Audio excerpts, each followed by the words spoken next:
te chamo. Paz do Senhor, irmãos. Estamos aqui para mais uma EBD na sua casa.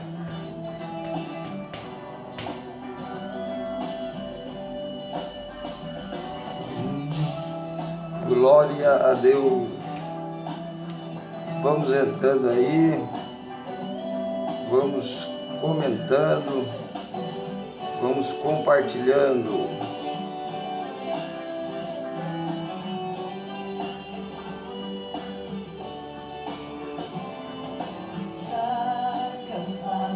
Paz do Senhor, irmão.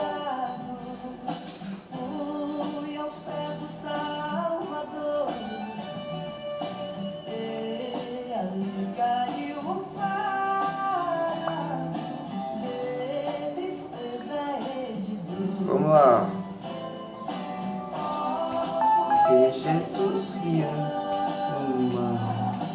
Eu não posso te explicar, mas a ti também te chama. Vamos lá, enquanto vamos ouvindo os louvores da harpa, vamos esperando os irmãos entrar com a gente aí. Pertencer ao meu Jesus, ter a graça e o repouso, ter ficar ao pé da cruz. Oh, porque Jesus me ama. Eu não posso te explicar, mas a ti também te chama, pois deseja te salvar. Oh, que Jesus me ama, eu não posso te explicar, mas a ti também te chama, pois deseja te Vamos lá. salvar.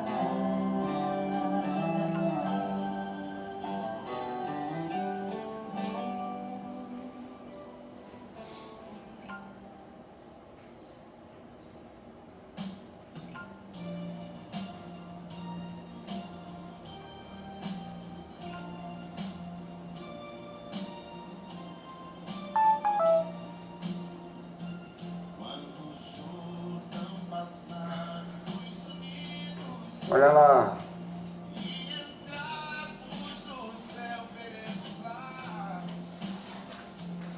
Como areia. Elias Barreto, irmã Márcia Rosa, minha irmã. Vamos aí, irmãos. Vai entrando, vai comentando, vai compartilhando.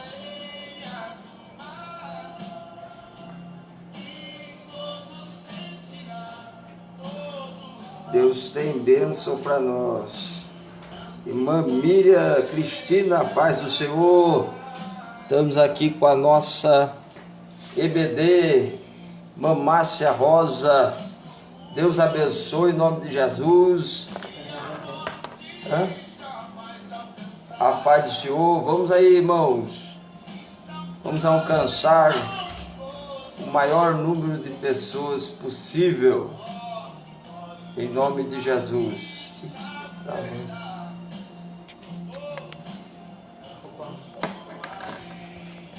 Vou tirar aqui. Ver se melhora.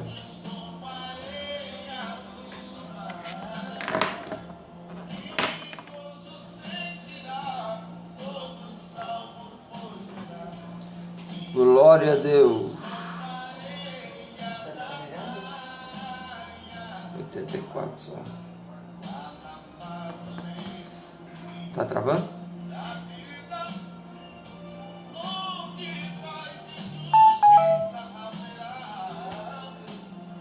Nós estamos olhando aqui, irmãos. Tá, né?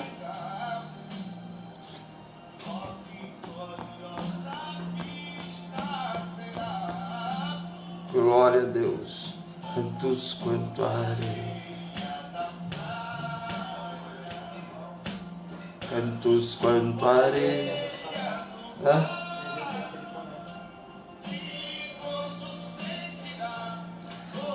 Salvo, pois verá. Tá pulando muito?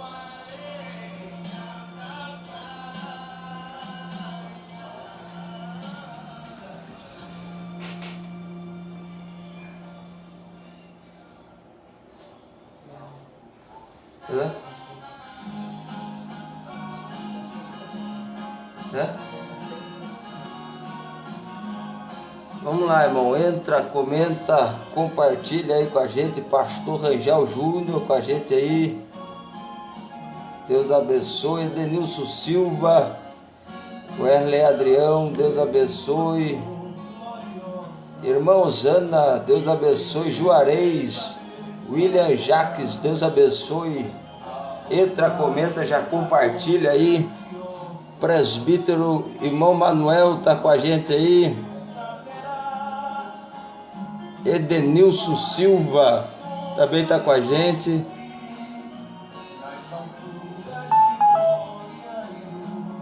Ô glória, essa rosa será minha sorte. Glória a Deus. Gozo pra mim é Jesus.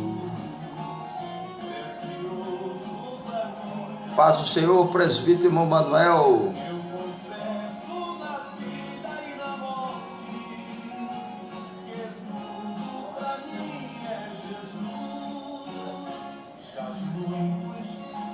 Tá travando? Tá, né?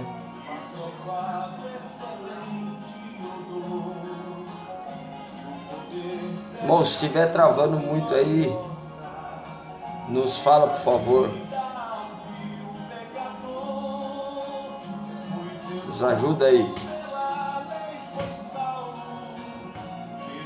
Que ao povo de Deus transformado foi.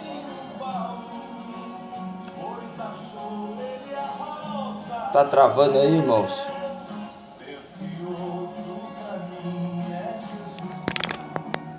Precioso.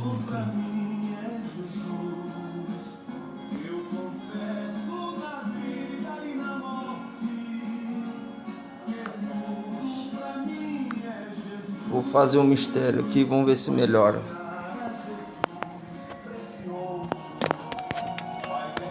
Essa noite já veio.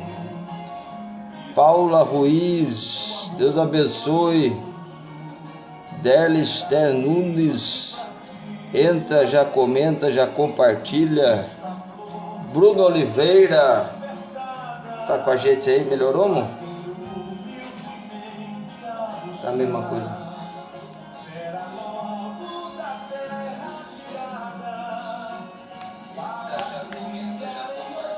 Vamos lá, irmãos, vamos alcançar 20 alunos aí pra gente começar a nossa aula. Vamos lá. Tá travando?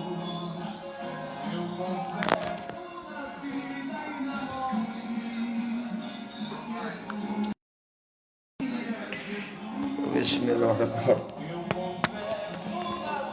Vamos estar.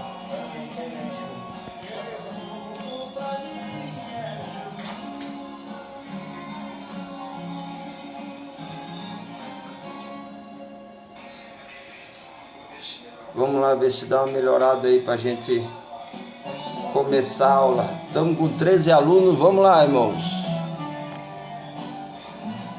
Irmão Jorge, tá com a gente aí, Jorge. Meu parente, ô glória.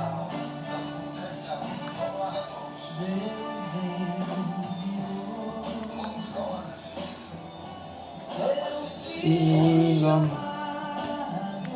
tá com a gente aí nossa irmã Lourdes, a minha mãe, Deus abençoe, em nome de Jesus.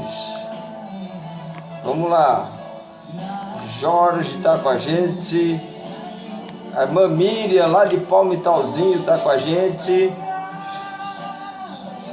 Deus lhe abençoe a todos os irmãos de Palmitalzinho aí.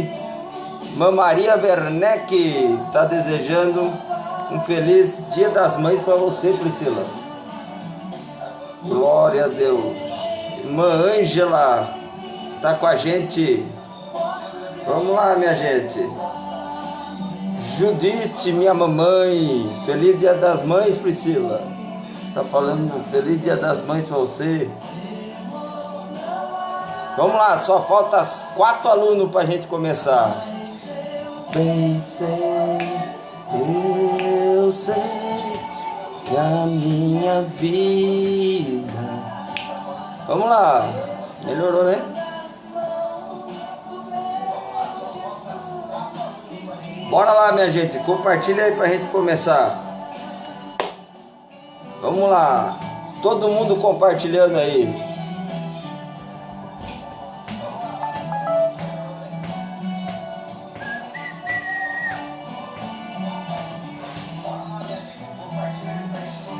Tá aí Jefferson Trindade, Jonatas Werneck, tá com a gente aí, bora lá.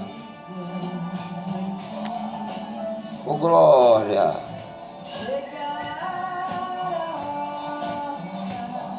A irmã Miriam, do irmão Luciano, Deus abençoe, a paz do Senhor.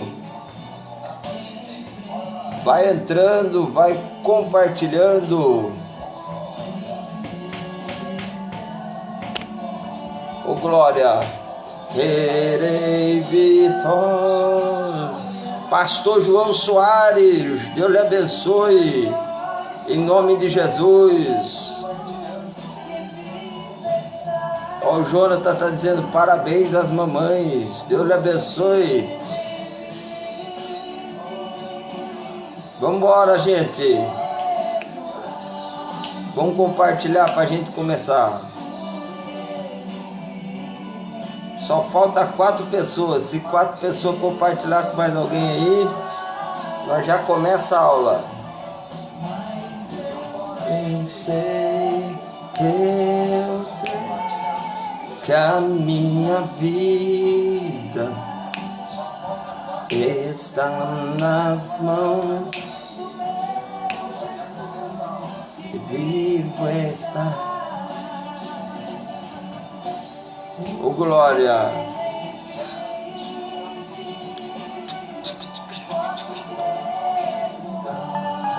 Ô maravilha.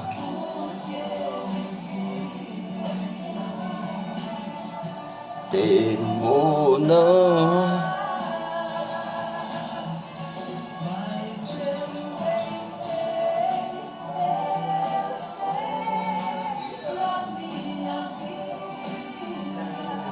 Hã? Tá caindo, né?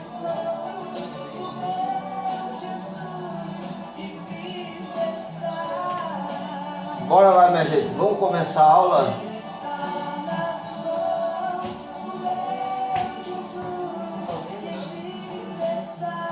Tá com esse barulho aí?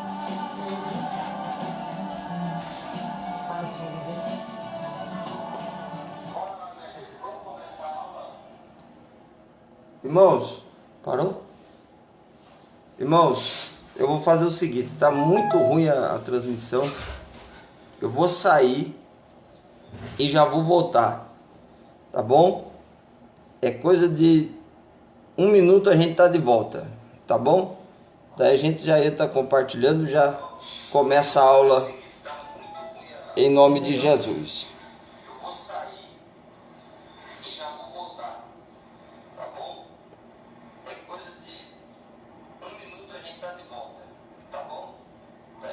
Certo, dá para continuar assim? Estamos aqui conversando com assistência técnica aqui, para a gente ver se a gente continua ou se começa de novo. O que você acha? Vai, tenta. Ó, nós vamos tentar tocar a aula assim. Se começar a travar demais, eu vou parar e vou reiniciar. Tá bom? Vamos lá. Fazer uma oração, pedir a Deus que abençoe essa manhã e nós possamos estar debaixo da graça do Eterno. Pai bendito, Deus de toda a glória, eu te dou graça, eu te louvo, te engrandeço, Senhor, por essa manhã maravilhosa diante de ti, da tua presença. E Pai, te peço que o Senhor estenda as suas mãos, abençoa a lição que nós vamos lecionar, abençoa os ouvintes que vão ouvir, receba, Senhor, como um cheiro agradável diante de ti, que falemos somente da tua palavra e nada mais, e a sua palavra seja o norte, a orientação que nós precisamos para melhorar a nossa maneira de vida. Pai, em nome de Jesus, eu te peço a tua bênção sobre nós, em nome de Jesus. Amém. Bora lá, minha gente. Lição de número 6. Trata a condição dos gentios sem Deus. Bora lá. Texto áureo. Portanto, lembrai-vos de que vós, noutro tempo, eres gentios na carne e chamados incircuncisão, pelo que na carne se chamam circuncisão feita pela mão dos homens. Efésios capítulo 2, versículo de número 11. Verdade prática: outrora sem Deus, por meio de Cristo, os gentios tornaram-se descendência de Abraão e herdeiros das promessas. Leitura bíblica em classe. Portanto, lembrai-vos. Efésios 2, versículo 11 e 12. E Romanos, capítulo 4, versículo 12, 13 e 14. Portanto, lembrai-vos de que vós no outro tempo erais gentios na carne e chamados incircuncisão, pelos que na carne se chamam circuncisão feita pela mão dos homens, que naquele tempo estáveis sem Cristo, separados da comunidade de Israel e estranhos aos conceitos da promessa, não tendo esperança e sem Deus no mundo. Romanos capítulo 4, versículo 12, 13 e 14. Diz assim: e fosse pai da circuncisão, daqueles que não somente são da circuncisão, mas que também andam nas pisadas daquela fé que teve nosso pai Abraão, que tivera na incircuncisão, porque a promessa de que havia de ser herdeiro do mundo não foi feito pela lei a Abraão ou a sua posteridade, mas pela justiça da fé. Pois se os que são da lei são herdeiros, logo a fé é vã e a promessa é aniquilada. Amém, irmãos? Vamos lá. A irmã Rita está com a gente aí, a paz do Senhor. A mãe do Jefferson Batista, Deus abençoe. Também está com a gente o irmão Gilberto. Entra, já comenta e compartilha com a gente. Bora lá, minha gente. Vamos não correr, mas vamos esmiuçar a lição aqui o máximo possível para entendê-la. Introdução.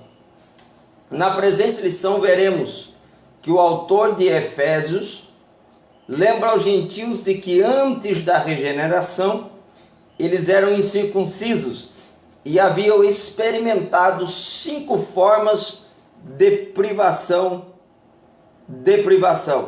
Vamos lá? Marque aí, você que está sem a sua revista e que quer marcar, você pode marcar aí, em nome de Jesus, que vai ser uma bênção para a sua vida. Vai lá. Primeiro, estavam sem Cristo. Primeiro, estavam sem Cristo. Segundo, eram separados de Israel.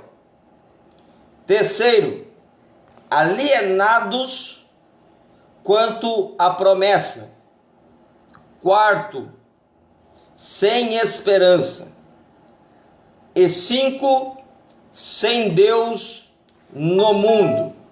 Então perceba só que nós todos nós todos estamos incluídos nisso aqui, e é bom salientar, irmãos, que o povo de Israel, ele foi escolhido por Deus para uma obra diferenciada através do patriarca Abraão. Isso é notório. A obra através de Abraão, ela abrange também os gentios, aqueles que não eram da linhagem de Abraão. O interessante é que tanto uns quanto os outros precisavam de Deus. E nesse trabalho nós vemos a condição dos gentios, que não tinham nenhuma perspectiva de estar com Deus ou conhecer a Deus. Isso é tão interessante, tão importante, que o escritor, comentarista Matthew Henry, ele diz que no versículo 11, Paulo queria dizer: vocês deveriam lembrar o que vocês foram, para se humilharem e despertarem seu amor e gratidão a Deus. É muito importante a gente perceber a posição que estávamos para entender a posição que estamos. Uma pessoa que não consegue entender de onde saiu, muitas vezes não valoriza o lugar em que está. Então, primeiro, essa lição tem a intenção de esclarecer de que modo os gentios estiveram privados da promessa e que agora, através de Cristo, se tornam herdeiros da promessa feita a Abraão e também a toda a sua descendência. Vamos lá. Primeiro tópico: chamados incircuncisão. Na era antes de Cristo, além de mortos espiritualmente, os gentios eram desprezados pelos judeus e identificados como incircuncisos. Efésios capítulo 2 e o versículo de número 11. Nós vamos ver aqui o que significa o conceito de circuncisão. Primeiro subtópico: circuncisão é a remoção cirúrgica do prepúcio do órgão sexual masculino. Era prescrito na lei como sinal externo de quem pertencia ao povo da aliança com Deus. Gênesis 17, versículo 10 e 11. O procedimento era realizado no 8º dia de vida dos nascidos em Israel ou estrangeiros comprados a dinheiro. Gênesis capítulo 17, versículo 12. Quem não era circuncidado era tido como incircunciso, ou seja, excluído da aliança. Gênesis 17 e o versículo 14. A circuncisão tornou-se um sinal que distinguia os judeus dos demais povos gentílicos. Então, primeiro, aí está a resposta da primeira pergunta. O que é a circuncisão? É o ato cirúrgico em que o prepúcio do órgão sexual masculino é cortado, é tirado, é colocado para fora, é tirado. Então, esse prepúcio tirado, ele mostra o ato da circuncisão. Então a gente entende que essa pele, que era aonde ficava o prepúcio, cortada, era um sinal da aliança do povo de Deus com o povo de Israel. O Wycliffe, o dicionário Wycliffe, avalia que na extração da pele que recobre o órgão sexual masculino, aparentemente, instrumentos cortantes de pedra eram usados pelos pais da criança. Podemos observar isso no livro de Êxodo. Êxodo, se você quiser, abra aí, Êxodo capítulo 4, e o versículo de número 24, ele traz uma exposição disso para nós. Vamos lá, Êxodo capítulo 4, e o versículo 24 e 25. Olha o que diz a Bíblia. E aconteceu no caminho, numa estalagem, que o Senhor o encontrou e o quis matar. Então Zípora tomou uma pedra aguda e circuncidou o prepúcio de seu filho e o lançou a seus pés e disse: certamente me és um esposo sanguinário. Aqui nós vamos deixar de lado a questão exegética do texto para somente abordar o fato de que foi usado ali para circuncidar o filho de Moisés exatamente uma pedra afiada que era usada para assim cortar o prepúcio. Então nós temos esse texto bíblico que é colocado sobre a vida dos que estavam sobre a lei, sobre a vontade ou sobre a aliança com Deus feita a Abraão. O pacto da circuncisão, todavia, foi negligenciado durante a jornada do deserto. Perceba que no deserto foi negligenciado esse pacto. Veja aí Josué, vamos ler o texto.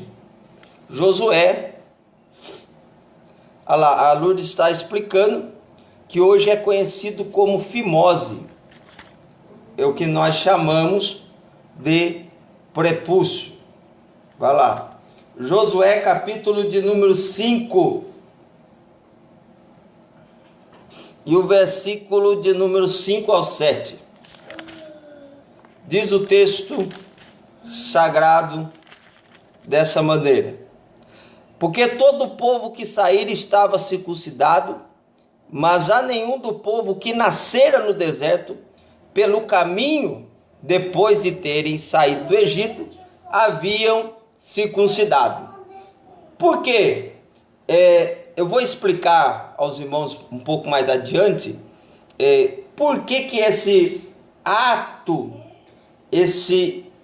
essa aliança no meio do deserto, ela foi deixada para depois. Perceba só, você vai ver aqui na continuação da lição que esse procedimento era realizado no 8º dia que nascia a criança. Por quê? Porque no 8º dia a criança ela não sentiria a mesma dor que foi dada a Abraão. Abraão, quando fez a aliança, já era uma pessoa de idade.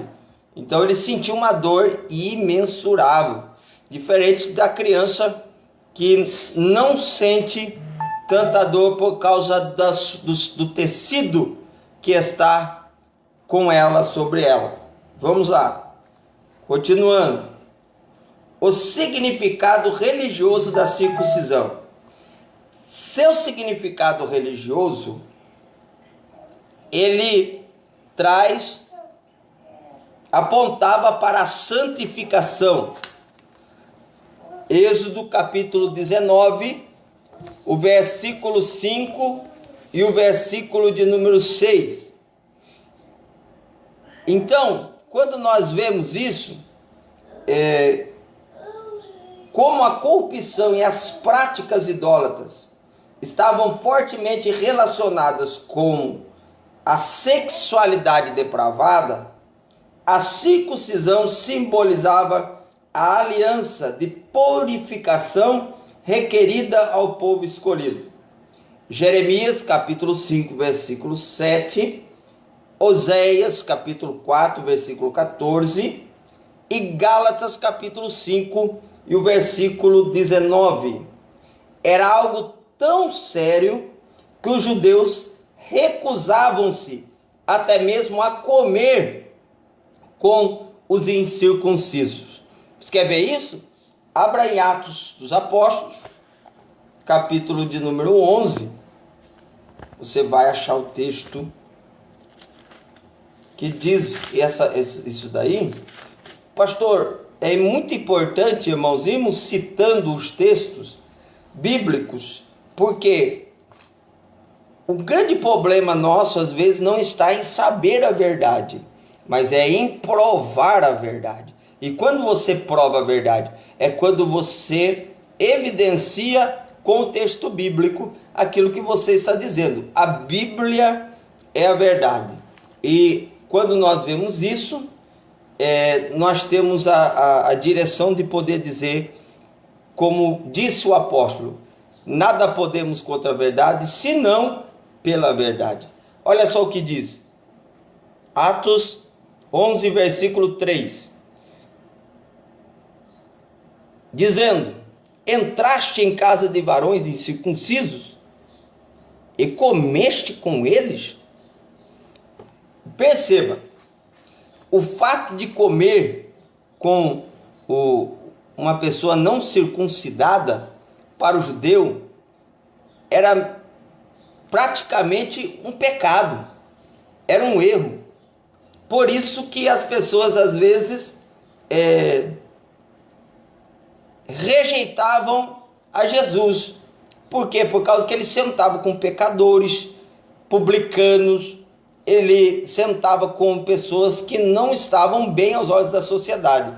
E Pedro, até mesmo o próprio apóstolo Pedro, que aqui é criticado, lá na frente o apóstolo Paulo, ele repreende Pedro, porque quando os judeus estão chegando, e Pedro vê os judeus chegando, ele sai da mesa para que os judeus não vissem ele comendo junto com os gentios. Olha só como era exagerado essa visão de circuncisão da aliança feita com o povo de Israel. Eu quero que você anote isso aí, é importante. O dicionário bíblico Wycliffe diz: a circuncisão era um sinal adequado para o povo escolhido de Deus, porque a pureza espiritual e a santidade deveriam caracterizar a sua vida. Como a corrupção do pecado frequentemente se manifesta com força peculiar na vida sexual, Deus exigiu que o seu povo simbolizasse a santificação das suas vidas, por meio da purificação do órgão que serve para a reprodução da vida. Olha só, isso está no dicionário Wycliffe, página 422. Eu quero deixar um dado aqui para os irmãos. O rabino Jorge Dzialovski, ele diz assim, que por ser doloroso, ele trazendo uma explicação espiritual sobre a circuncisão, diz assim: por ser doloroso, o fato de alguém se submeter a uma circuncisão demonstra a determinação de passar por qualquer sofrimento para cumprir a sua parte. Então, quando alguém se circuncidava, ele sentia aquela dor, ele tinha aquela dor, e quando era criança, os pais contavam como foi a dor que a criança sentiu. Ele se sentia capacitado para enfrentar qualquer dor, para poder cumprir aquela aliança. Primeiro, então, Jorge Dzialovski diz que essa dor trazia uma capacidade de vencer o sofrimento da vida, as dificuldades, e honrar o pacto que eles tinham com Deus. Segundo, a escolha da carne do prepúcio para símbolo do pacto demonstra que Deus quer discrição. Ou seja, esse pacto era algo discreto, não era para levantar bandeira e sair gritando: eu sou de Deus e o resto do mundo não é. Não, era algo discreto, algo peculiar, algo que não precisava ser mostrado de maneira externa, mas o comportamento deles demonstraria a sua aliança com Deus. Terceiro lugar,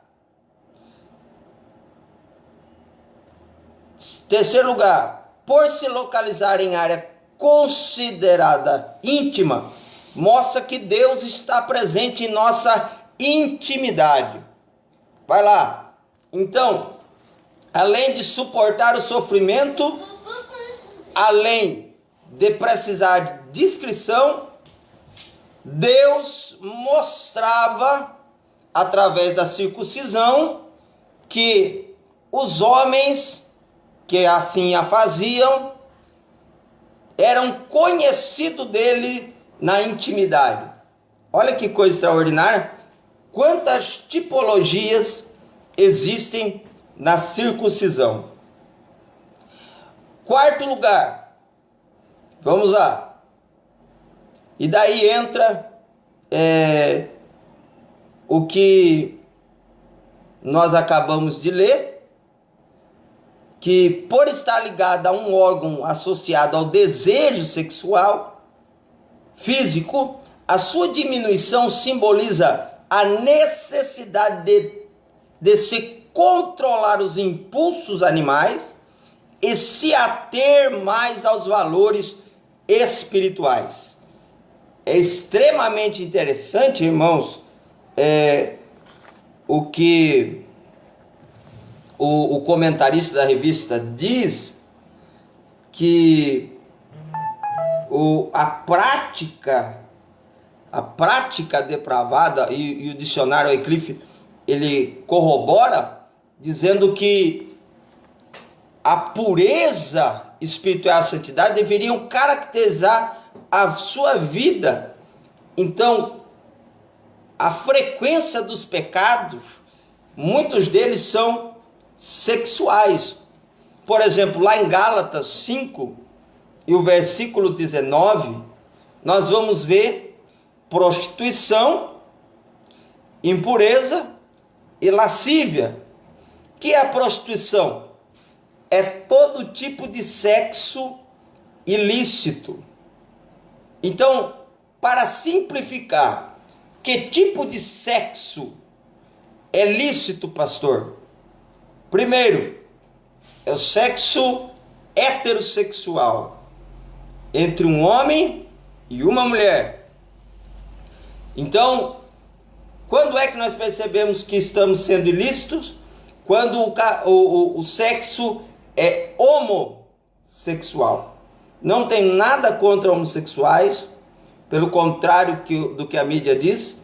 Os cristãos não odeiam homossexuais, mas não concordamos com a sua prática, porque a prática bíblica as condena, entendeu? Então não é que não os amamos, não é que não os queremos bem, de maneira alguma, somente não concordamos com as suas práticas.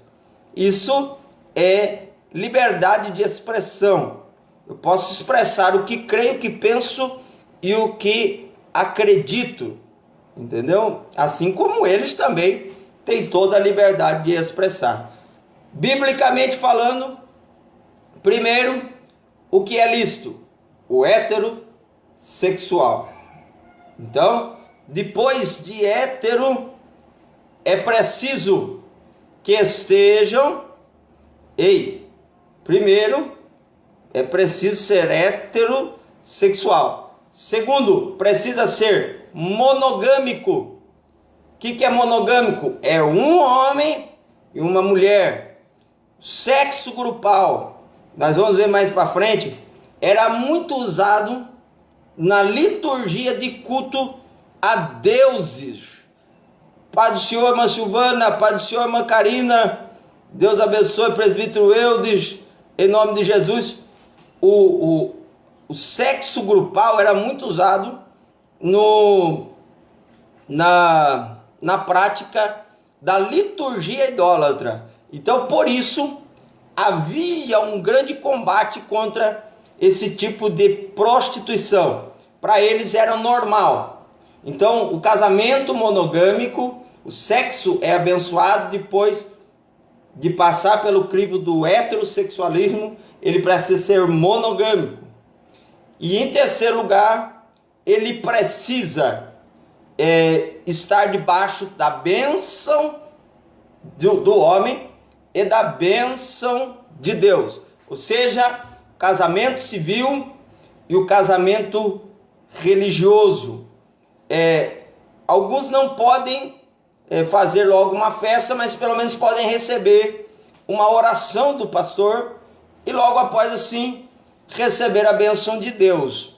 Pai do Senhor Dani, Deus abençoe, em nome de Jesus, Adriano. Então você perceba a importância que há em entendermos isso.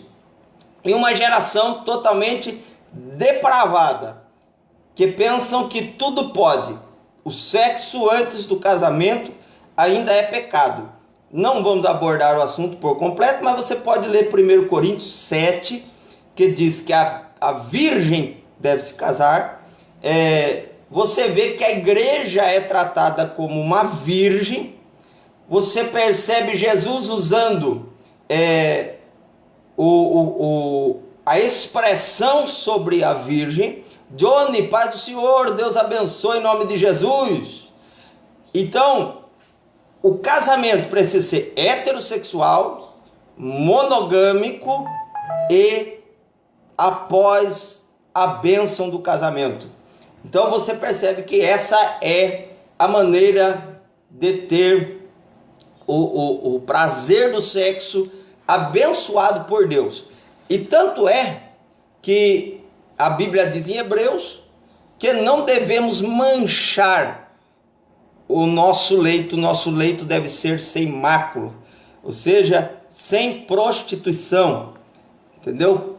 Muitos não estão prostituindo e Jesus complexa ainda mais esse assunto quando ele diz que se você desejar alguém, você já adulterou com ela. Veja só que coisa complicada. A impureza. Impuro é aquilo que está misturado. O que é puro? É aquilo que é original.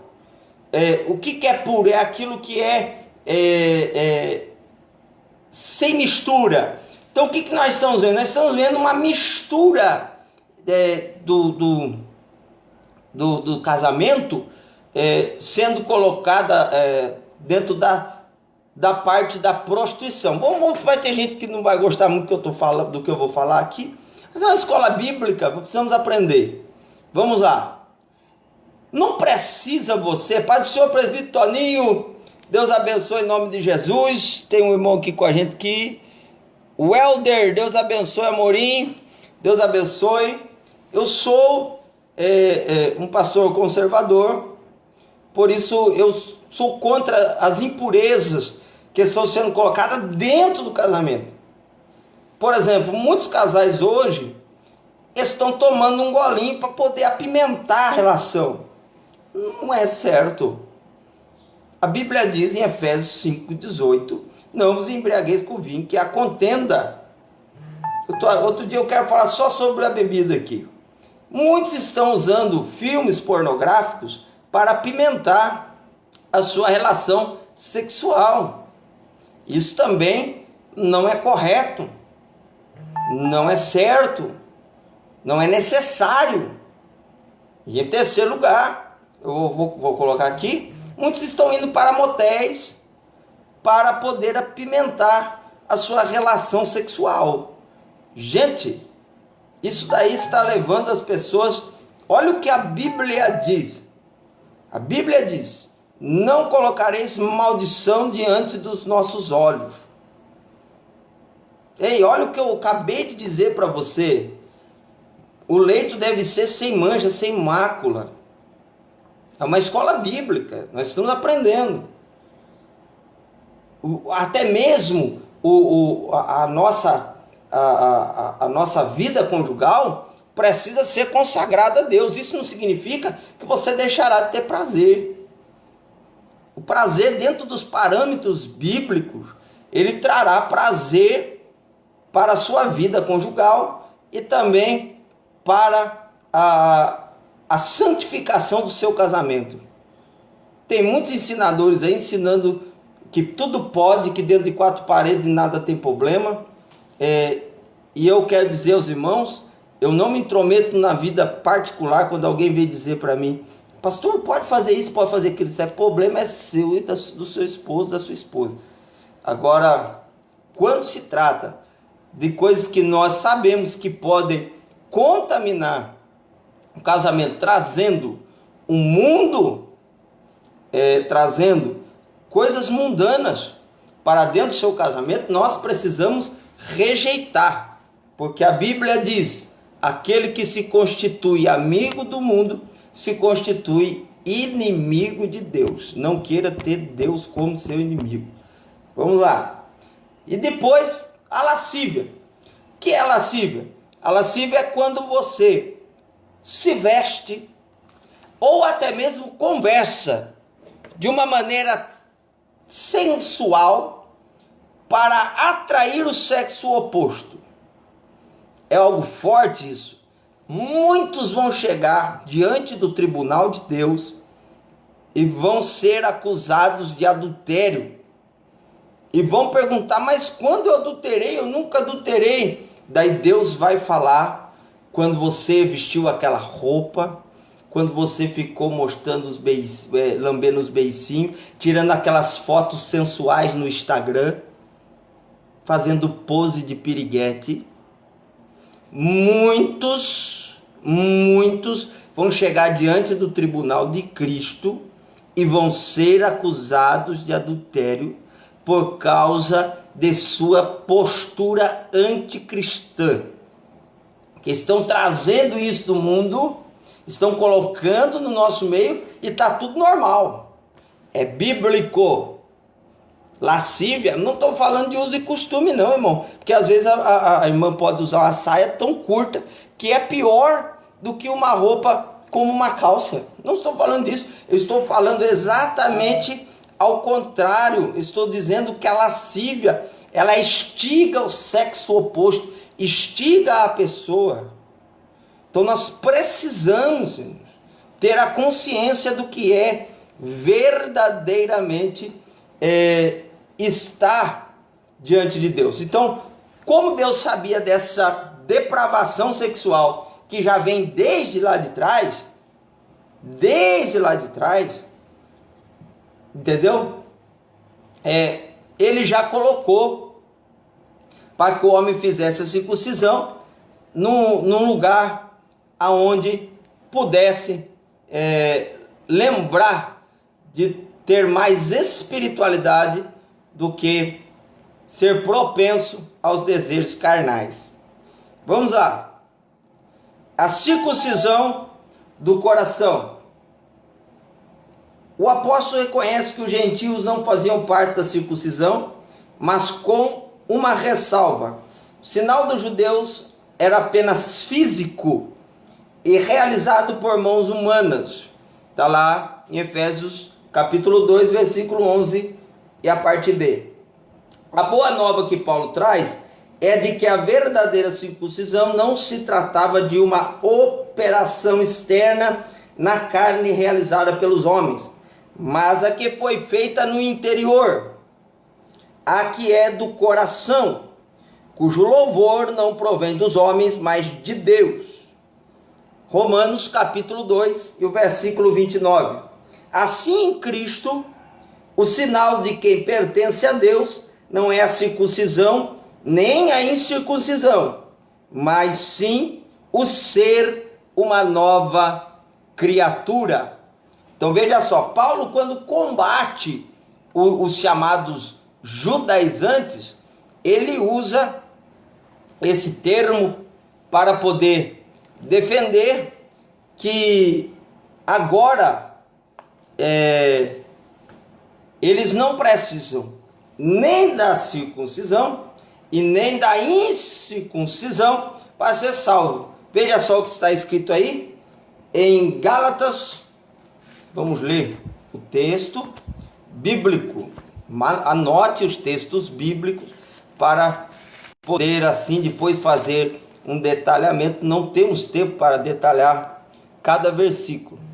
Olha o que diz Gálatas capítulo 6 e o versículo de número 15. Porque em Cristo Jesus, nem a circuncisão, nem a incircuncisão tem virtude alguma, mas sim o ser uma nova criatura. Então o que faz realmente é válido no reino espiritual? É a circuncisão, ou seja, a aliança feita por Cristo, que nos traz uma nova vida. É isso que vale. Bora lá.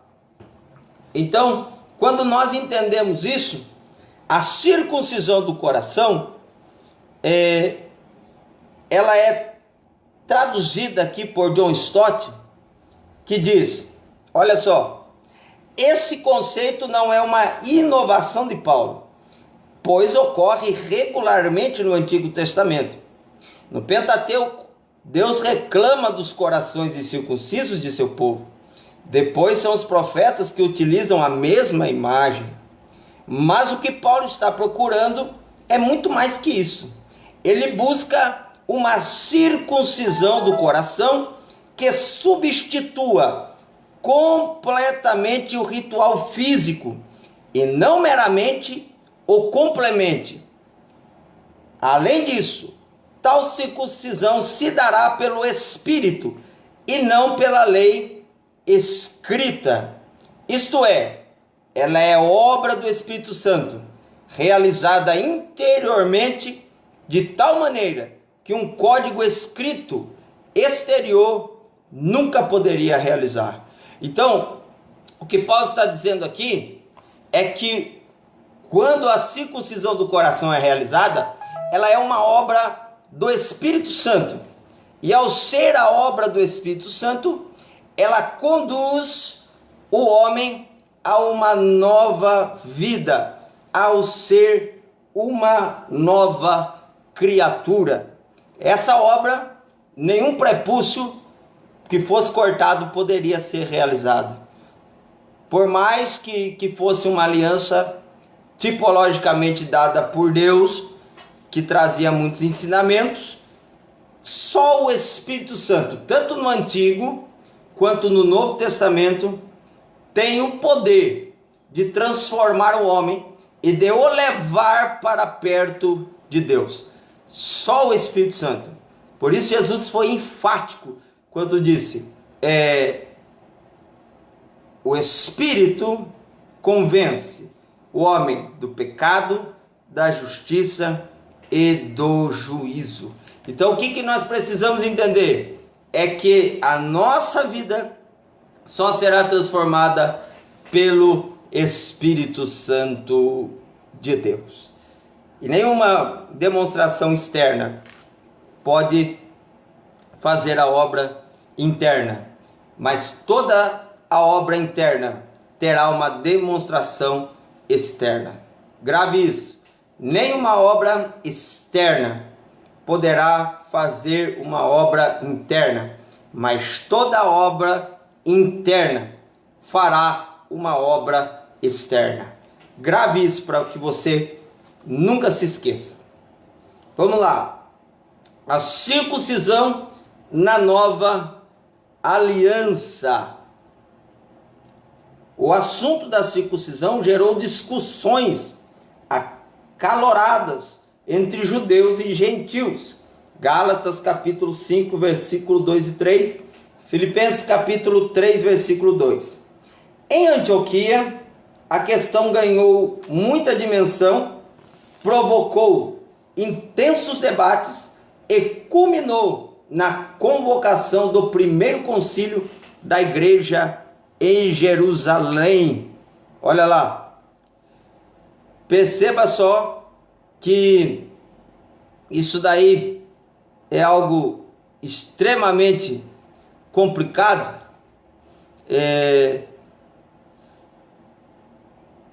Que nenhuma das pessoas que estivessem ali, que aceitavam a Cristo como seu Salvador, para muitos judeus, eles precisavam ser circuncidados. Paulo era extremamente contra isso, e surgiu então o primeiro concílio da igreja, primeiro concílio eclesiástico da igreja. Diz o comentário bíblico pentecostal, esses mestres não autorizados encontram forte resistência na Antioquia.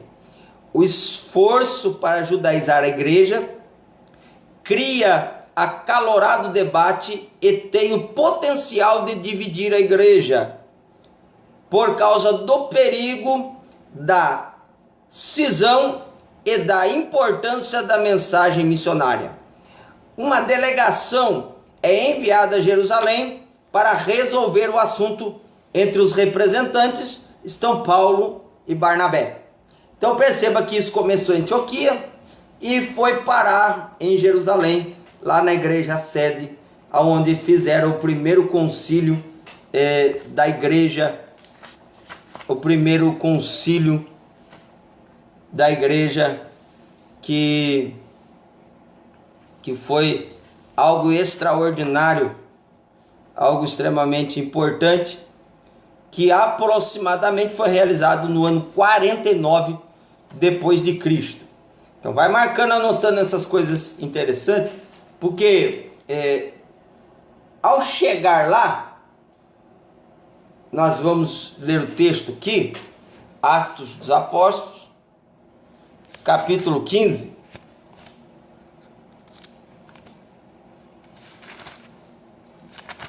Atos dos Apóstolos, capítulo de número 15. Mas nós vamos aqui primeiro terminar esse ponto. A deliberação dos apóstolos sobre o assunto, sob a orientação do Espírito Santo. Como é bom quando nós temos algum problema, mas temos a orientação do Espírito Santo. Veja só no versículo 28 e 29 do capítulo 15, o que diz a Bíblia. Na verdade, pareceu bem ao Espírito Santo e a nós. Primeiro ao Espírito Santo, depois nós. Não vos impor mais encargo algum, senão estas coisas necessárias. Agora, aqui entra essas coisas necessárias. Que abstenhais das coisas sacrificadas aos ídolos, e do sangue, e da carne esfocada, e da fornicação. Dessas coisas fareis bem, se vos guardardes, bem vos vá. Então, você, Pai do Senhor, Débora, Deus abençoe. Então você perceba que a parte da circuncisão nem é tocada aqui, nem é comentada aqui. Por quê, pastor? Porque para eles já estavam resolvidos. Não precisava nem dizer para eles que eles não precisavam se circuncidar. Então eles não precisavam mais circuncidar, porque já foi aqui declarado, quando eles disseram: não vos impor mais encargo algum, senão essas coisas necessárias. Acabou. Então vocês fazem isso e acabou. Parou com a idolatria, parou de comer carne sacrificada aos ídolos, não coma coisa do sangue, porque isso também era algo judaizante. Então é extremamente interessante essas coisas aqui. E outra hora queremos, quem sabe, trazer um ensino só sobre essas coisas, para a gente poder entender por que carne sufocada, o que é carne sufocada, e da fornicação, que também entra na prostituição. Então você percebe que a maior importância sempre está voltada para as coisas espirituais. As coisas espirituais regem as materiais, não são as materiais que regem as espirituais. Quando nós vemos muitos cristãos hoje dizendo assim: ah, mas eu estou abençoado, eu tenho casa, eu tenho carro, eu tenho dinheiro, a minha geladeira está cheia, Não, irmão, nem sempre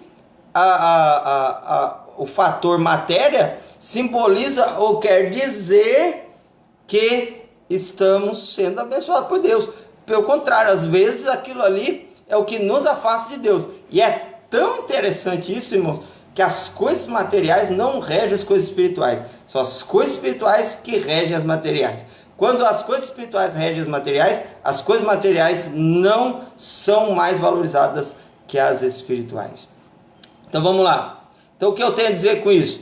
Então a partir daquele momento ali do concílio, a circuncisão somos nós que servimos a Deus no Espírito e nos gloriamos em Jesus Cristo. Ó, que coisa linda! Será que a gente pode ler? Pode ler? Vamos ler? Irmãos, depois leia Atos 15 inteiro. Você vai ver que coisa extraordinária. Veja lá, Filipenses capítulo 3. Eu não posso dar tudo mastigado para você, porque senão você não vai ter vontade de ler. Filipenses 3:3, olha que coisa linda. Porque a circuncisão somos nós, que servimos a Deus no Espírito, e nos gloriamos em Jesus Cristo, e não confiamos na carne. Amém? Glória a Deus. Nós estamos vivenciando a circuncisão do coração. A partir desse momento nós nos tornamos a circuncisão. Veja que coisa linda e coisa extraordinária. Somos totalmente dependentes da graça do Senhor Jesus Cristo. Nenhuma obra externa, física, pode complementar a obra de Cristo na cruz do Calvário, que nos dá uma nova aliança. Bora lá então. Segundo tópico: estranhos ao concerto da promessa. Nessa parte, o apóstolo Paulo aponta a situação dos gentios, naquele tempo estáveis sem Cristo, separados da comunidade de Israel, estranho aos concertos da promessa. Irmãos, veja só, aqui é uma lição extraordinária. Primeiro subtópico: uma vida sem Cristo.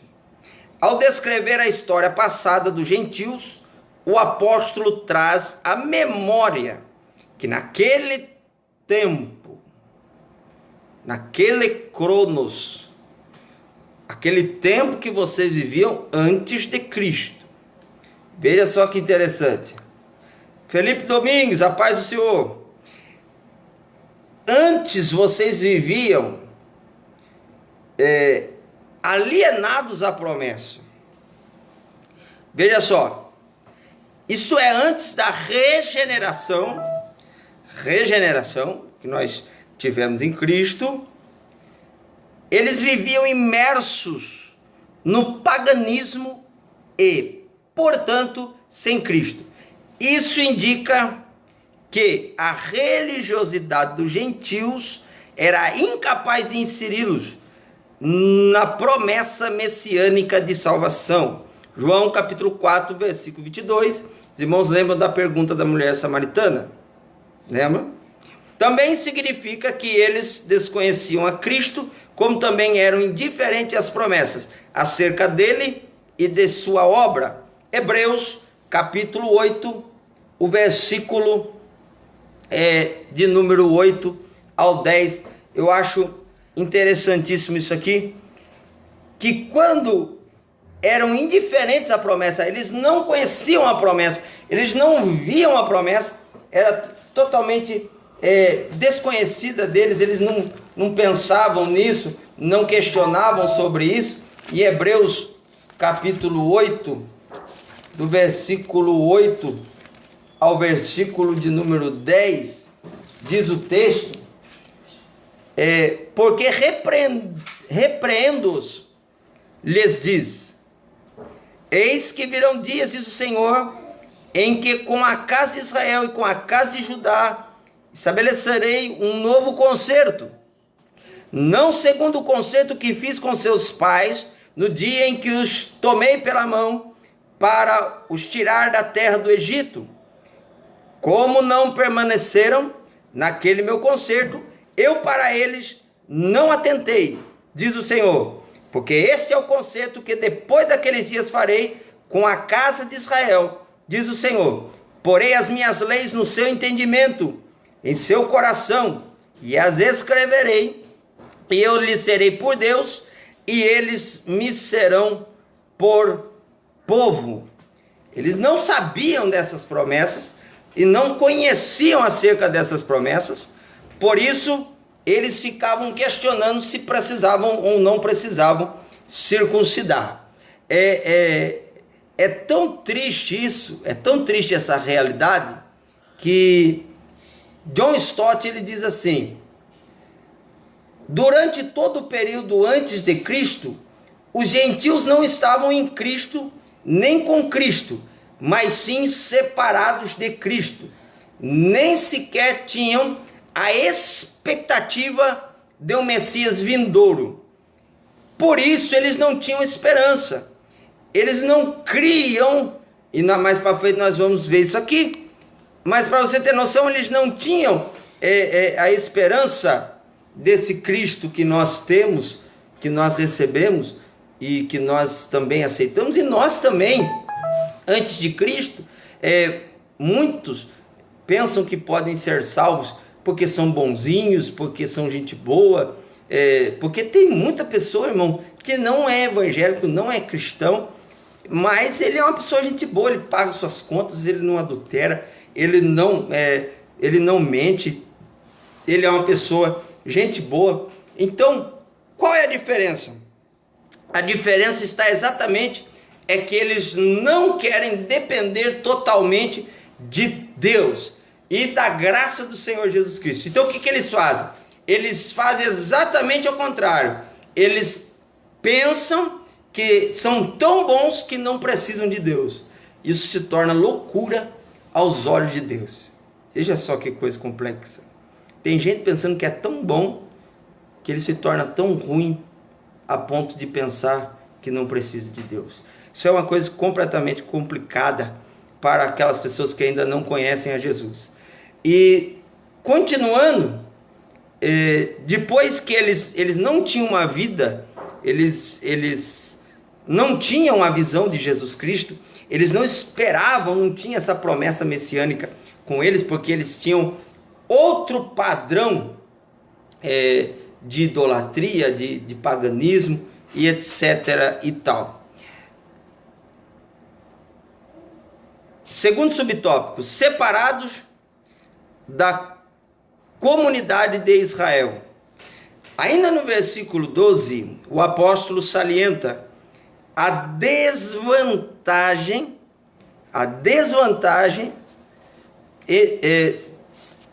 de os gentios não pertencerem à comunidade de Israel. Efésios capítulo 2, versículo 12. Eles estavam excluídos não só dos símbolos externos, mas também não faziam parte do povo escolhido. Olha quanta coisa ruim. E, consequentemente, não podiam usufruir dos privilégios da aliança de Abraão. Romanos capítulo 9, versículo 4. A constatação cruel era a de que Deus não havia se revelado aos gentios, pois a chamada divina fora feita somente a Abraão e a sua descendência. Gênesis 17 e o versículo 17. Ponto. Nessa perspectiva, a lei e as promessas pertenciam somente aos judeus. E desse modo, os gentios estavam fora do alcance das bênçãos prometidas a Abraão, a Isaque e a Jacó. Mateus 22, 32. Entretanto, o que os gentios precisavam saber era que, por meio de Cristo, eles também se tornariam descendência de Abraão.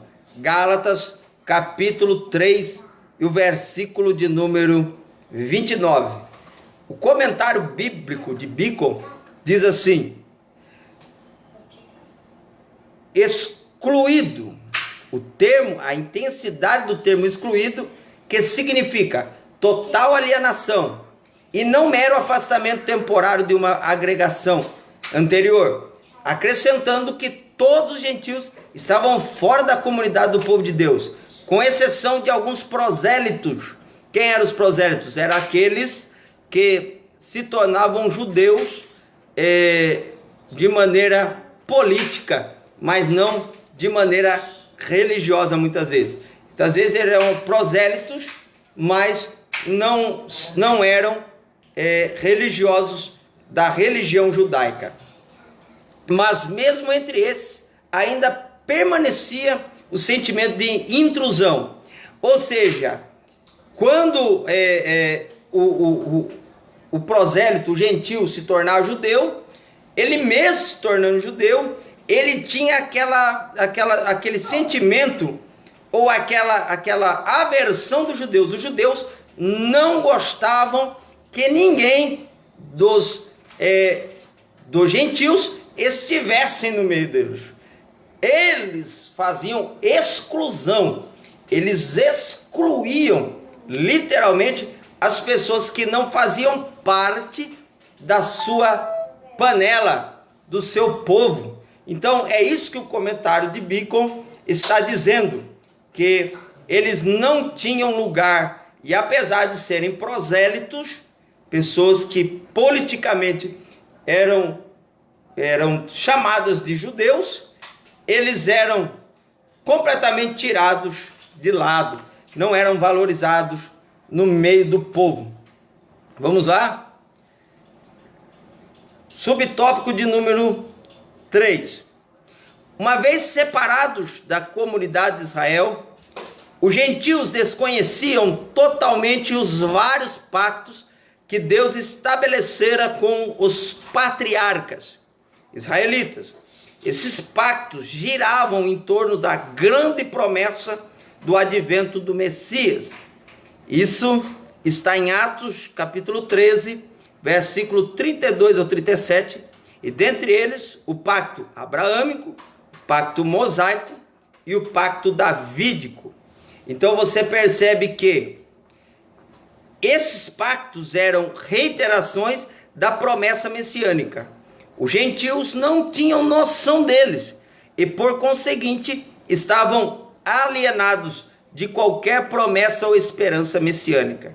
Agora, uma vez regenerados em Cristo, é revelada a grandeza do amor divino. De alienados da promessa, por meio do sangue de Jesus, os gentios tornaram-se herdeiros da maravilhosa promessa. Olha que coisa linda. Então, a partir de Cristo, eles agora se tornam herdeiros da maravilhosa promessa. Veja só que coisa interessante, é muito importante a gente pensar aqui, isso daqui, será que não foi, ou melhor, não vou dizer será, eu posso afirmar que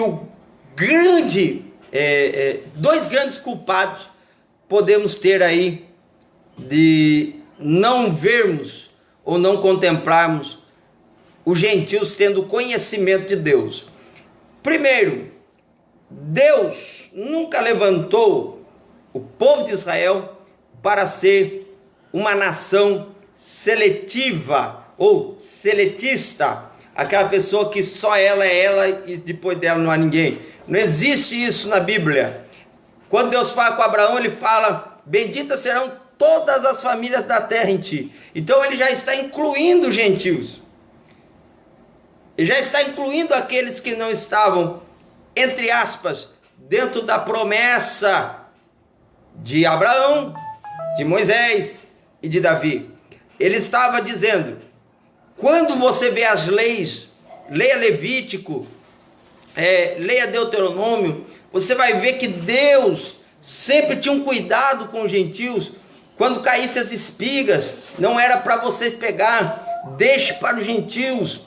Você vê, no caso é interessantíssima a genealogia de Jesus, que Jesus permite ditar, falar, recitar o nome de Raabe, que era de Jericó. Ele faz questão de citar a Ruth, que era de Moabe. Então você percebe que Deus nunca teve essa seleção. Deus levantou um povo para que esse povo revelasse aos gentios a vontade de Deus, a ponto de que quando o povo de fora olhasse para o povo de Deus, tivesse vontade de ser igual a eles. Olha que coisa interessante, completamente diferente do que eles entenderam, e pensaram que eles eram os únicos detentores das promessas de Deus. Daí Jesus vem, quebra tudo, mostra que e é interessante, João 3,16, um ponto aí, se você quiser, marque isso. Quem fala João 3,16, quem está citando João 3,16, não é o evangelista, não é um escritor, não é um comentarista, não é uma pessoa que estava ali, é o próprio Jesus. Jesus está dizendo: Deus amou o mundo de tal maneira, olha só, que deu o seu Filho unigênito. Então você percebe o quê? Que a promessa de Jesus, a promessa que Jesus faz é para o mundo. Veja que coisa extraordinária, entendeu? E nós já tratamos muito bem essa parte nas lições passadas. Então você percebe que Gálatas 3,29 faz nos ver que a partir desse momento agora nós viemos a ser herdeiros da promessa. Que coisa linda, né?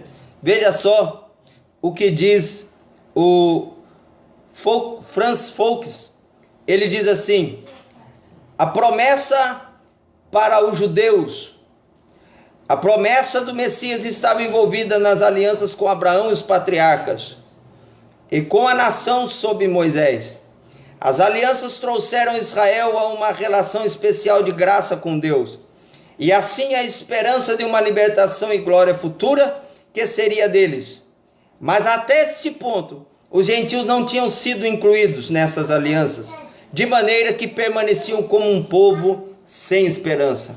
Então, até esse momento, Francis Fox diz, eles não cumpriram o que era para cumprir, não fizeram o que eram para fazer, mas Jesus veio e fez tudo o que eles não fizeram. Jesus fez uma obra completa, plena, perfeita. Ah, pastor, completa? Completa. O céu já está preparado para você, tudo já está preparado para os salvos, entendeu? Agora, meu irmão, Nós só precisamos continuar firmes na fé. Perceba só o que diz a Bíblia aqui em Efésios 2 e o versículo de número 12. Não tendo esperança e sem Deus no mundo. Vamos lá, terceiro tópico dessa lição. Agora, Paulo passa a descrever a situação dos gentios que viviam não tendo esperança e sem Deus no mundo. Efésios capítulo 2 e o versículo de número 12. Primeiro subtópico: desprovidos da esperança. A palavra esperança traz a ideia de confiança. E nas Escrituras, o seu principal uso está ligado à confiança nas promessas divinas. Salmo 130, versículo 5, Jeremias 17, versículo 7. Podemos afirmar que os gentios eram desprovidos dessa esperança por causa de parte da filosofia grega que descartava a possibilidade de uma vida além túmulo. Perceba só que interessante. Atos capítulo 17, versículo 18 e o versículo 32. E que consequentemente pudesse ser ditosa. Além dessa questão, embora Deus tivesse decretado incluir os gentios no plano da salvação, eles mesmos ignoravam essa promessa e por isso não tinham em quem sustentar qualquer esperança. 1 Coríntios capítulo 9 e o versículo de número 10. Como a esperança é a âncora para a alma, os gentios desprovidos dela padeciam de medo e incerteza. Hebreus 6, 18 e 19, 2 Coríntios 7, versículo 10. Por conseguinte, a falta de esperança e de paz revelava a ausência de Deus. E é interessante que nós, ao vermos isso aqui, eu falei o primeiro ponto, lembra que eu disse? Dois grandes pontos que podem ter atrapalhado os gentios. Está sem áudio? Está ouvindo aí?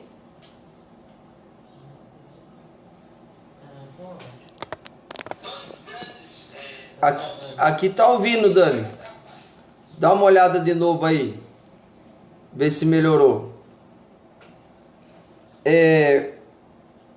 O que é interessante aqui, a gente salientar que as pessoas não recebiam. Primeiro, Israel se prendeu, se fechou dentro daquele pensamento que só eles eram salvos, e por isso, um dos motivos seriam que eles não revelaram Deus aos outros povos.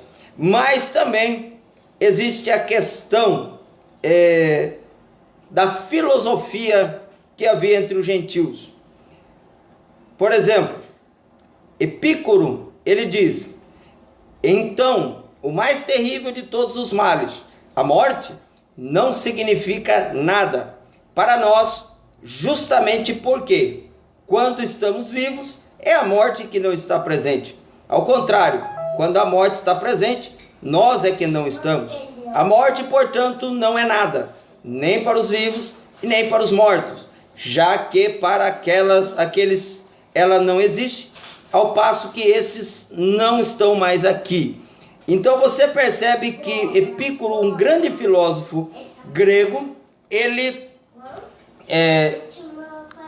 tinha até tinha uma escola chamada Epicureus, que vinham da escola de Epícoro. Epícoro, ele ensinava que a vida era isso, e após vida tudo se acabava. Dele veio, dessa filosofia, vieram outros mentores da ideia, tais como Egésias de Cirene, Protágoras de Abdera e, de outro lado, Sócrates.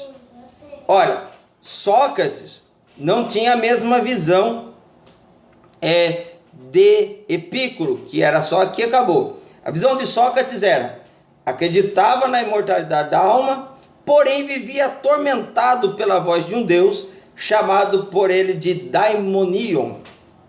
É quase um demônio, né? Que era, na opinião do filósofo, um ser inferior aos deuses, mas superior aos homens. A ele é atribuída a frase: só sei que nada sei. Olha só.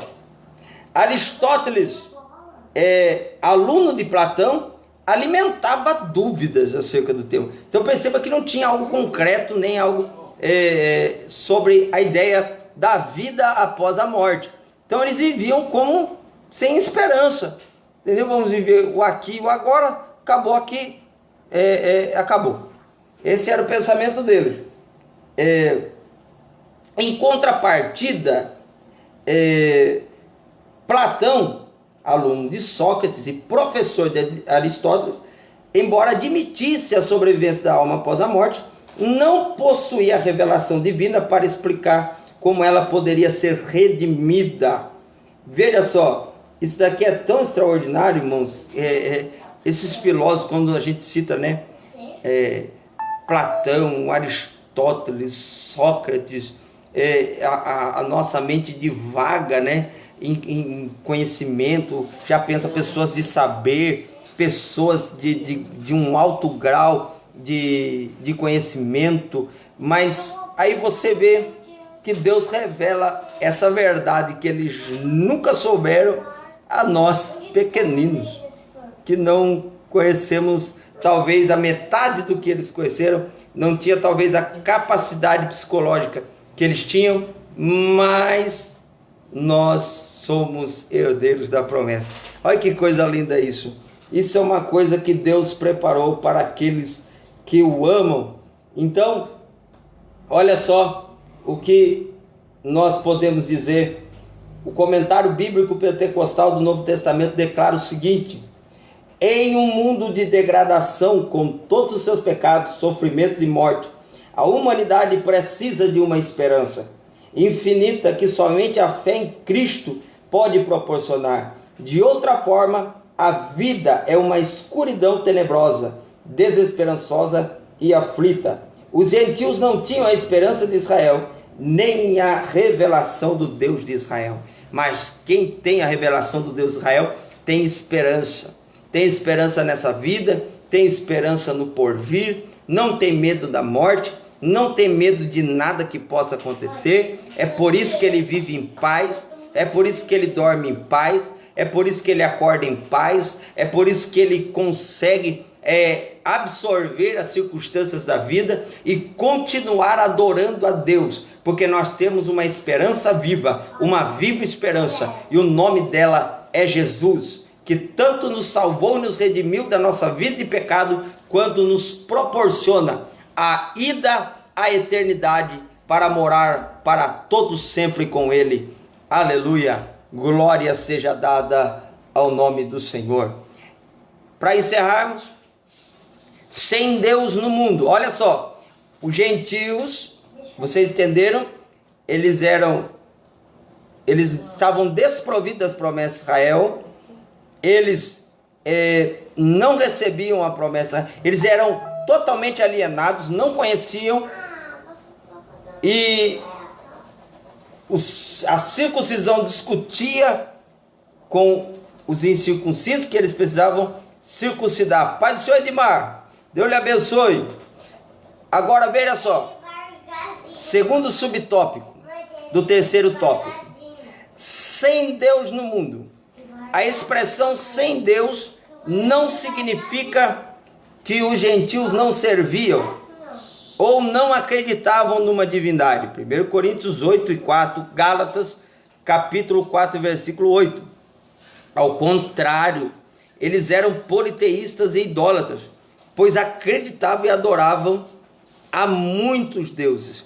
Assim, por meio de seu paganismo, estavam alienados do Deus que havia se revelado a Israel. Êxodo capítulo 19, versículo 1 a 16.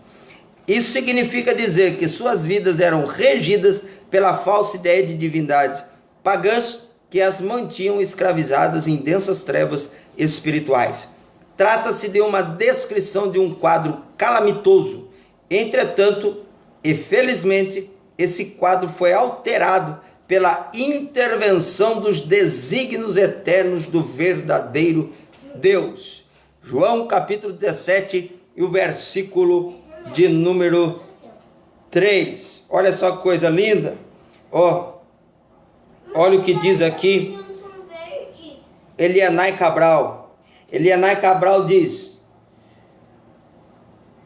o apóstolo Paulo compara a miséria original em que os gentios viviam antes de aceitarem a Cristo pela fé, com a felicidade em que foram integrados pela fé nele, de modo a fazer que a grande e misericordiosa bênção de Deus fosse a maior de todas. Perceba, o problema deles não era ter um Deus, o problema deles era conhecer o verdadeiro Deus. Certo filósofo disse: existe um Deus que nós precisamos destruir dentro de nós. Muitos de nós estamos servindo a Deus, um Deus que supostamente é o nosso Deus, mas não é o Deus da Bíblia. Mais difícil de que ensinar alguém é destruir o que ele já aprendeu. A dificuldade dos gentios era que depois que eles vinham a Deus, primeiro, eles não teriam uma imagem de escultura em que pudessem ver. Segundo, eles não teriam mais a necessidade de sacrifícios físicos. A partir daquele momento, agora os gentios iriam adorar em espírito e em verdade. E em terceiro e último lugar, eles agora precisariam deixar o padrão moral que tinham recebido de seus pais. Vejam só como a desconstrução do que eles tinham era necessária para que eles pudessem ser construídos novamente na sua parte de devoção a Deus. Um panteão de deuses. Orígenes uma vez saiu com uma luz acesa em meio a Atenas dizendo: procura um homem. Quando ele disse isso, ele estava dizendo: eu só vejo deuses, eu não vejo homens. Em Atenas haviam mais deuses do que homens, a ponto de o apóstolo Paulo ficar revoltado em Atos 17 e dizer assim: o Deus desconhecido que vocês dizem não conhecer, é esse que eu estou pregando. Existe uma história linda acerca do que Paulo prega ali, mas hoje não temos tempo para dizer. O importante é que não é somente termos um Deus, é termos o Deus da Bíblia. Muitos estão inventando um Deus, pegando versículos isolados e dizendo: esse é o Deus da Bíblia. Mas esse não é o Deus da Bíblia. A Bíblia precisa ser estudada de uma maneira sistemática. Não se pode pegar um texto e se isolar de outro texto. A Bíblia é um conjunto escrito por aproximadamente 42 autores em mais de 3.000 anos a 4.000 anos, e todos eles escrevem na mesma melodia, na mesma conjuntura, na mesma posição, revelando o mesmo Deus, mostrando que a Bíblia não é de autoria de homens, é autorizada, autentificada pelo próprio Deus, revelada revelando Cristo e revelada pelo Espírito. Então você percebe que essa é a Bíblia que nós temos em nossas mãos. Então, quer conhecer a Deus? Quer ver a Deus? Quer saber quem é Deus? Não Deus que eu creio, Deus que eu penso, Deus que eu imagino. Quer conhecer a Deus? Vá à Bíblia. Vá à Bíblia. Uma grande virtude dos puritanos que nós perdemos é que tudo que eles iam fazer, como deve ser meu namoro? Vou para a Bíblia. Como deve ser a minha vida conjugal? Vou para a Bíblia. Como deve ser a minha vida de oração? Vou para a Bíblia. Como deve ser o jejum que eu faço? Vou para a Bíblia. Como deve ser o meu pensamento? Vou para a Bíblia. Então a Bíblia era o norte, era o centro da vida de quem queria servir a Deus com fidelidade, com alegria e com verdadeira piedade e devoção. Então, quando nós percebemos isso, nós vamos entender o quê?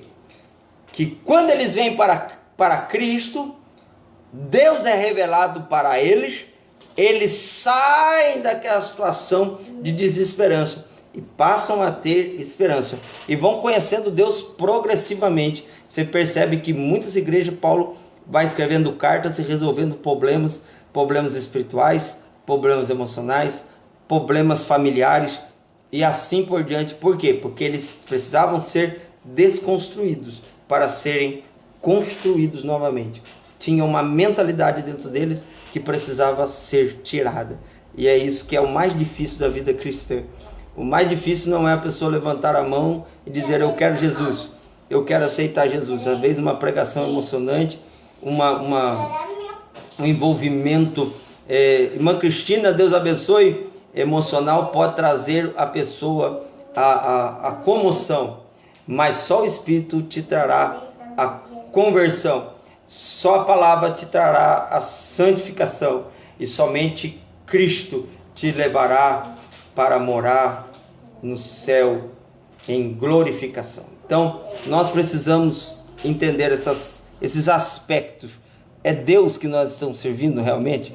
Esse Deus que nós devemos servir é o Deus da Bíblia? É o Deus que realmente nós devemos servir? Conclusão: no outro tempo éramos incircuncisos, estávamos excluídos da aliança com Deus, separados de Cristo e de Israel, vivíamos alienados ao concerto da promessa, desesperançados e longe de Deus. Um dia, porém, a magnitude do amor divino circuncidou os nossos corações, aproximou-nos de Cristo e de Israel, incluiu-nos na esperança da promessa e revelou a nós o único e verdadeiro Deus. Bendito seja o seu santo nome para sempre. Amém. Glória a Deus. Veja só que processo foi para que você estivesse me ouvindo aqui hoje e podendo receber essa poderosa palavra. E eu quero encerrar, orar por você, mas antes eu quero aqui deixar os meus parabéns a todas as mães, a todas as mães que estão nos ouvindo. Que Deus possa abençoar a vossa vida, vosso coração, as vossas atitudes. Em especial, eu quero agradecer aí a minha mamãe, Judite Aparecida de Barros. Ela deve estar por aí ainda, eu quero crer. Se ela tiver, dá um amém aí. Senão depois eu já dei. E hoje, além de ser Dia das Mães, é aniversário da minha mãe. Então ela está fazendo mais um aninho de vida, ficando mais nova. E também agradecer a vida da minha esposa, que também é uma mãe, que cuida dos meus 2 filhos. E às vezes tem que tratar eu como filho dela também, porque eu sou meio criança. Mas eu glorifico a Deus pela sua vida, meu amor. Obrigado. Eu te amo. Nós tá sem dinheiro, mas o amor é demais, viu? Deus lhe abençoe em nome de Jesus. E eu quero deixar uma reflexão para você aí sobre o que é uma mãe. A mãe é a pessoa escolhida por Deus para gerar o que é de Deus e cuidar do que é de Deus. Os filhos são considerados promessas, heranças e até mesmo bênçãos de Deus. Muitas vezes, no processo de ser mãe, as lágrimas são derramadas, as tristezas são grandes e a alma amargurada. Mas mesmo em meio a tanta diversidade, ela continua sendo a mesma pessoa amada. Não deixa de orar, não deixa de ensinar e às vezes precisa dar umas varadas. Eita, mãe abençoada! Como é lindo ver o amor que a mãe tem pelo seu filho. Esse amor é tão grande que não aceita que ele saia fora dos trilhos. Amor tremendo, amor grande, amor imensurável, que todo mundo vê. E se não tem uma mãe, isso é muito lamentável. Eu sou feliz porque em meio à minha caminhada, minha mãe, mesmo sem precisar, foi no hospital para me adotar. Eu estou tão feliz hoje porque eu posso dizer que ressuscitei. Estou do lado da minha esposa, que também é mãe também. Isso é extraordinário. Para mim, não há palavras. Mas mãe, saiba de uma coisa. Você é muito amada. Tão amada que por Deus é comparada ao seu amor em todas as palavras. Deus abençoe a todas as mães, a minha sogra, que também é como uma mãe para mim. Ela me ajuda muito. Deus lhe abençoe em nome de Jesus Cristo. Deus abençoe a todas as mães que estão aí me ouvindo nessa árdua missão de ser mãe, nessa árdua missão de ser educadora, de cuidar da casa, da família. Digo aos esposos, cuidem das suas esposas. Digo aos pais, cuide dos seus filhos, ajude na educação dos seus filhos. Ei, a família é uma coisa extraordinária. Só não sabe quem não tem. Quem não tem queria ter também. Amém? Então eu quero orar por todas as mães. Não, já falei. Olha o que o Wilson falou aí. Não esquece da irmã Dilma. Jamais, jamais, jamais. Amém, irmãos? Eu quero orar nesse momento, em especial, por todas as mães desse Brasil. Ei, temos dois lados da moeda, viu? Tem muitos filhos que perderam suas mães, mas também existem muitas mães que perderam seus filhos. E nesse impasse da vida, né, nós não temos palavras. E nesse momento eu quero mandar um abraço ali para Cerquilho, para a mãe do Wellington, Gisele, Zélia. Eu não tenho palavras para dizer. O Wellington foi um moço que ficou comigo ali no hospital do regional. Infelizmente ele partiu essa semana. Mas eu quero te mandar um abraço e dizer que nesse dia você continua sendo mãe de qualquer maneira. Amém? Eu quero pedir a todos que intercedam pela família, para que Deus possa confortar a todos em nome de Jesus. Feche seus olhos, eu quero orar por todas as mães que estão aí conosco. Pai bendito, eu te dou graça, eu te louvo por essa lição que tivemos nessa manhã, pelo estudo da tua palavra, que com certeza não tem preço, mas com certeza tem valor.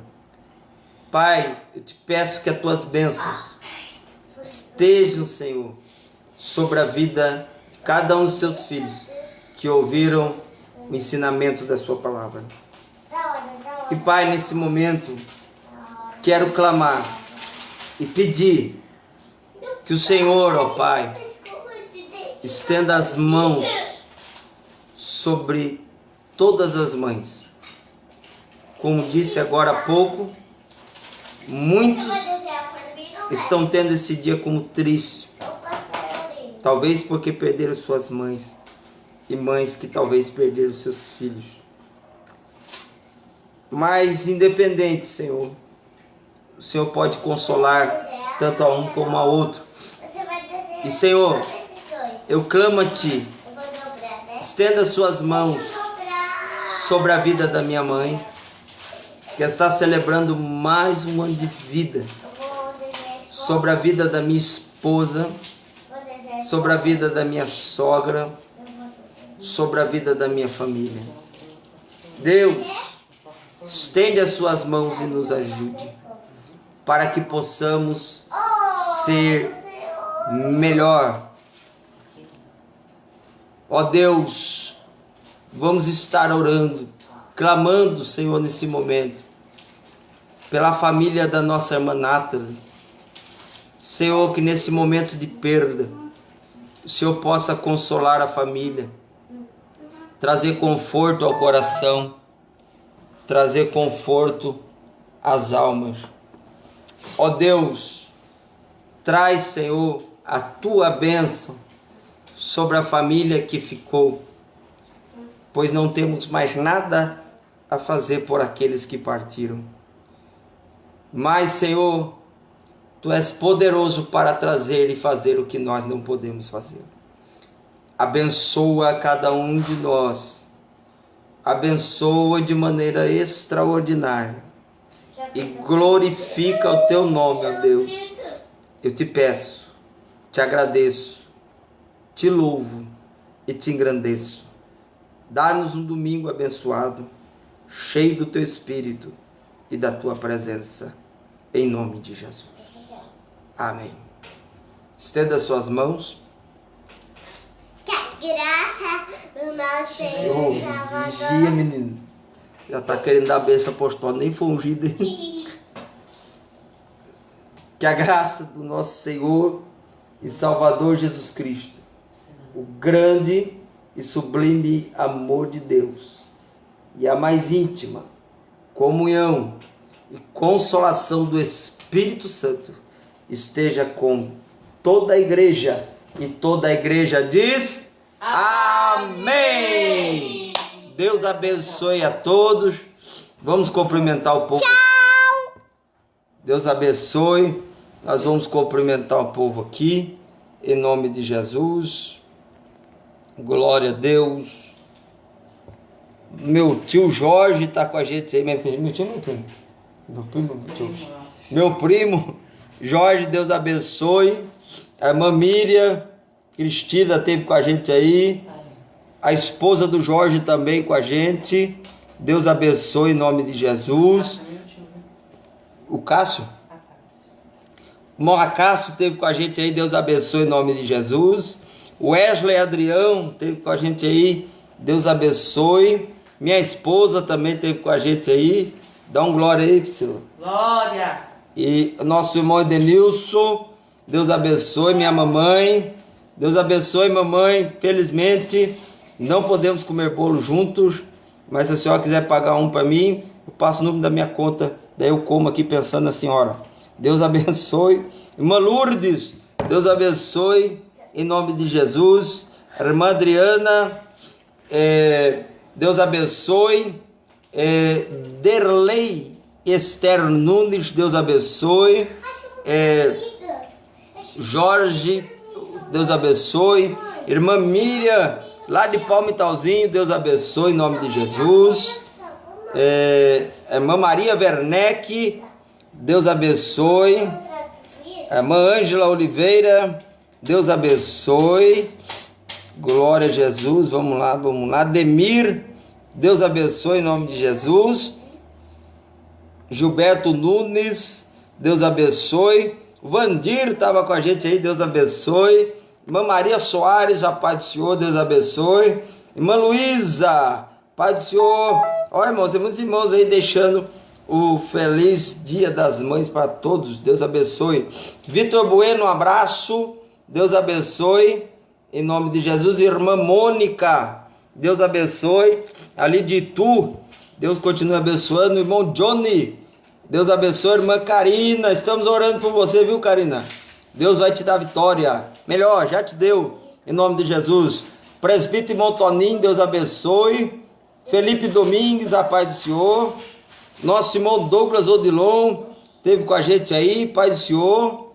A irmã Adriana, seu esposo Leandro, Deus continue abençoando. Forte abraço. João Santos, Luciano Daniela, Deus abençoe. Edmar, grande Edmar, Deus abençoe, em nome de Jesus. Cristina Silva, Deus abençoe, em nome de Jesus. Pastor João Soares, Deus continue lhe abençoando, lhe dando graça, em nome de Jesus. Irmã Claudete, Deus abençoe, em nome de Jesus. Forte abraço, que Deus continue abençoando. É tio Jorge, eu falei pra você que é tio? A minha esposa me confundiu, tio, perdão, viu? Em nome de Jesus. A irmã Dani, o irmão Adriano esteve com a gente aqui. Olha só, o presbítero irmão Eudes, a irmã Silvana, Deus abençoe. Johnny Anne, Deus abençoe, em nome de Jesus. Glória a Deus, glória a Jesus. N. Gonçalves, Deus abençoe, em nome de Jesus. Welder Amorim, paz do Senhor, Deus abençoe, em nome de Jesus. Irmã Glória, paz do Senhor, Deus abençoe, em nome de Jesus. Maravilha, que coisa boa. Deus continue abençoando. Rafael, Deus abençoe. Vandir, Deus abençoe, em nome de Jesus. Irmã Márcia Rosa estava com a gente aí, Deus abençoe. Samuel Rodrigues, Deus abençoe. Gesiel Nalesso, Deus abençoe. Vamos lá, tem gente aqui, irmão, misericórdia. O tio Cássio, Deus abençoe. A irmã Miriam, manda um abraço ao Luciano, ao Rian, Deus abençoe. Presbítero irmão Manuel. Edson Coelho, grande ensinador da palavra também, Deus abençoe, em nome de Jesus. Manuel, Deus abençoe. Irmão André, irmã Cida, Deus abençoe. Irmã Débora também esteve com a gente aí, Pai do Senhor, Deus abençoe. Ela desejou um feliz, olha, eu falo Feliz Natal, Feliz Dia das Mães para todos também. Maravilha. Bruno Oliveira, forte abraço, meu amigo, Deus lhe abençoe, em nome de Jesus. João Santos, Deus abençoe, em nome de Jesus. Luciano Daniela, Deus abençoe. Deus continue fortalecendo os irmãos aí. Eu creio que é bênção do Eterno sobre a nossa vida. Escola Bíblica Dominical é uma bênção de Deus, em nome de Jesus. Olha lá, você ganhando um monte de parabéns aí, mãe. Olha lá, a senhora está ganhando mais parabéns que eu, mãe. Glória. Eu acho. Eu tô dando. Eu tô escrevendo. Vem cá dar parabéns pra vovó. Benção, vó. Fala parabéns. Parabéns. Deus continue te abençoando. Deus continua te abençoando. Puxa, esqueci. Te amo. Hoje eu esqueci. Irmã Vânia, Deus abençoe. Deus continue te guardando, viu, filha? Em nome de Jesus. Estive conversando com o Samuel. Estou orando muito por vocês aí, viu? Na área da saúde, que Deus possa continuar guardando a cada um em nome de Jesus. Esqueci-os. No próximo eu lembro. Amém, irmãos? Irmãos, você que ainda não é inscrito no nosso canal do YouTube, vai lá e se inscreva no nosso canal. Em nome de Jesus. Falta somente 160 pessoas para nós fazer mais um sorteio aí. Em nome de Jesus. Amém? Hoje, você que ainda não segue a página aí da nossa igreja AD Pacaembu, por favor, segue a gente aí, em nome de Jesus. Hoje nós íamos fazer um trabalho para os nossos irmãos de mais idade, mas infelizmente ou felizmente, nós vamos deixar os nossos irmãos aí com a família, né? Os que podem estar com a família, se reunindo, pois é Dia das Mães, e vamos deixar o trabalho de evangelização para o próximo sábado. Amém? Deus abençoe a todos os irmãos. Forte abraço. Fiquem com Deus e que a paz do Senhor esteja sobre toda a nossa nação, em nome de Jesus.